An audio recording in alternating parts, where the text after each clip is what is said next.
We've had more than 5,600 weapons and 6.5 lakh rounds of ammunition seized, looted from police armories, more than 70,000 people displaced, when clearly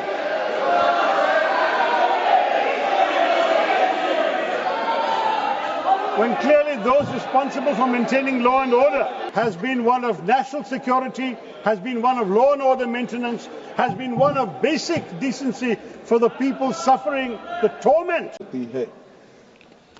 Dr. Shashi Tharoor ji. Sir, you genuinely want to discuss it this time? Shashi Tharoor ji. 2 o'clock in the morning.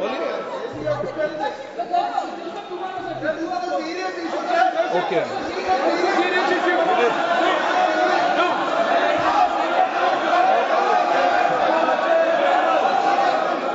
Let's do it tomorrow, sir.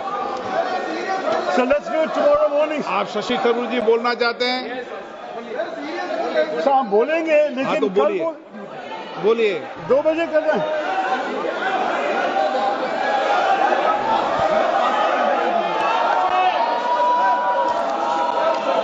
Sir, the house is not in order, sir. Item number 14 statutory resolution शुरू हो चुका है. मैं माननीय सदस्य doctor Shashi Tharoor जी से कहूंगा कि वो अपने विचारों को व्यक्त करें.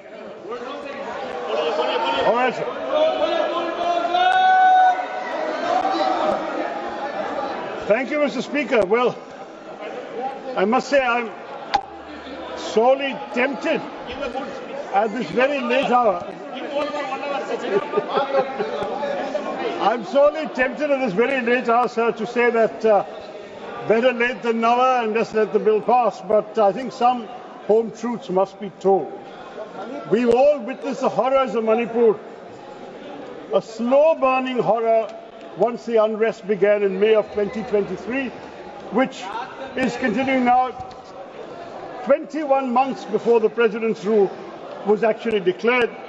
During this time, we have seen at least 250 people having died, perhaps over 300.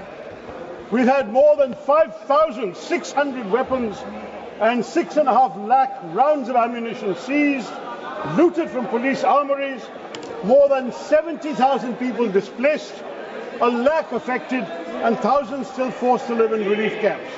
Sir, the Home Minister is present here, and this is happening, sir, at a time when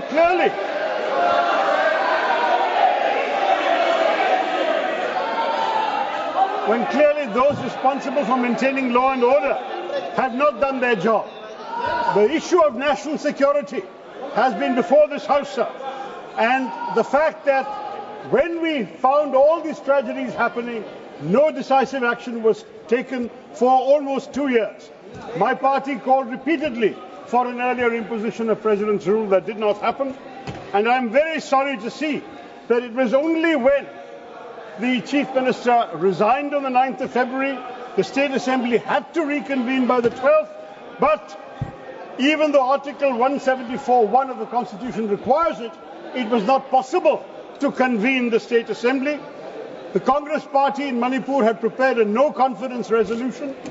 Your own ally, the NPP, had withdrawn support, and in those circumstances, only then, with the Assembly unable to meet because you could not survive such a motion, that President's rule was declared.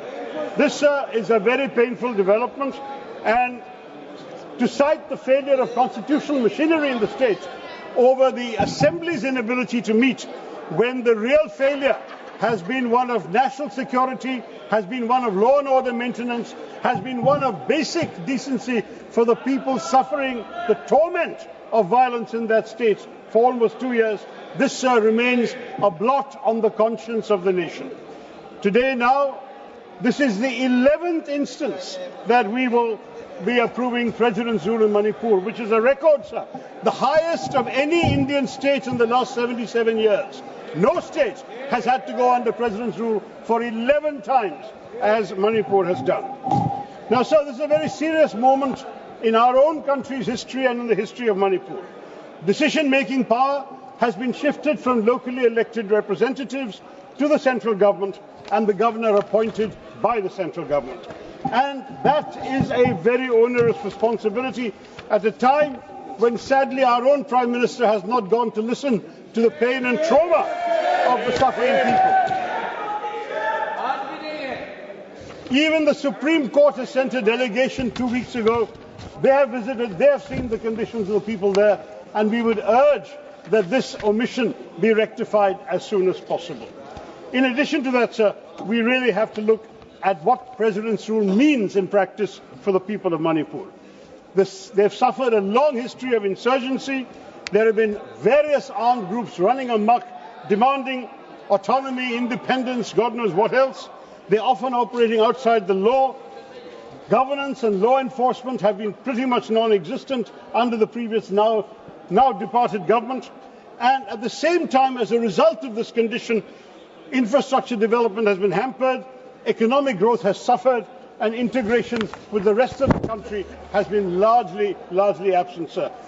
Manipur has a rich cultural heritage, natural resources, and yet it's struggling with economic underdevelopment, limited industrialization, high unemployment rates, and inadequate infrastructure.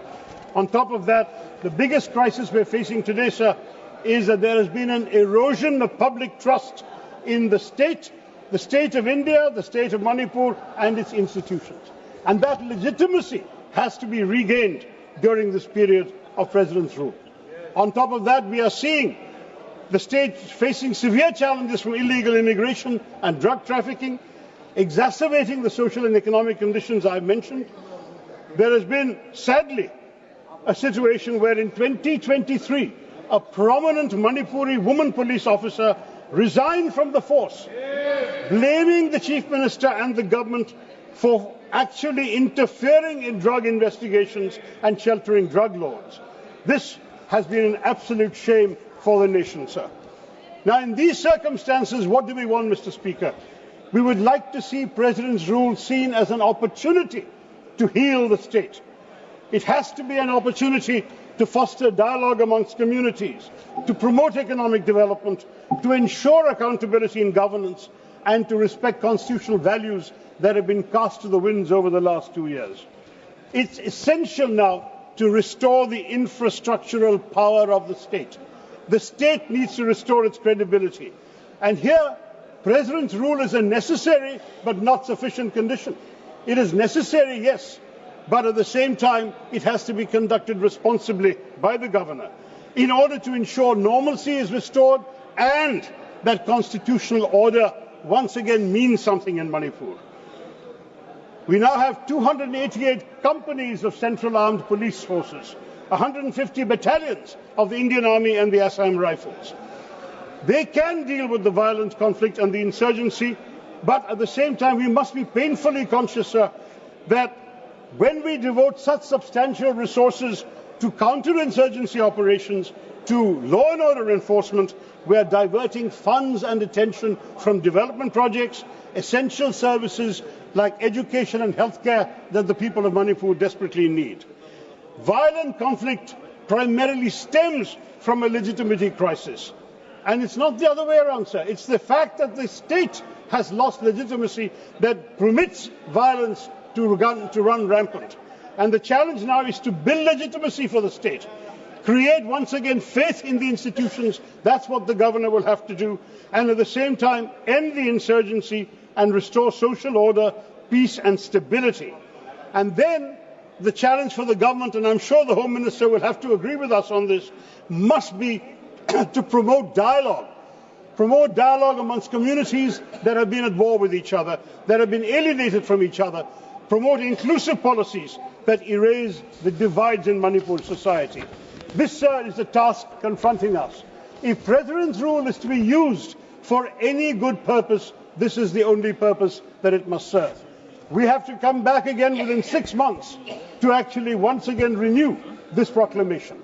So I say to the Home Minister and to the government, of course we will all go along with this resolution. We are not going to oppose it. We know that constitutionally it is required for the country.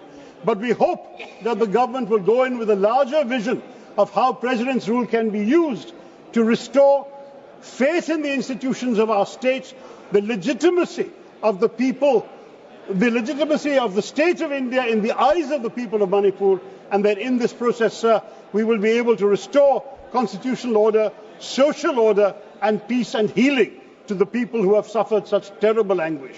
No one should have to go through what the people of Manipur have endured. Let us not add neglect to that. Let us not use President's rule only as a law and order enforcement mechanism. Let us think of the people of Manipur and bring them healing, closure and peace.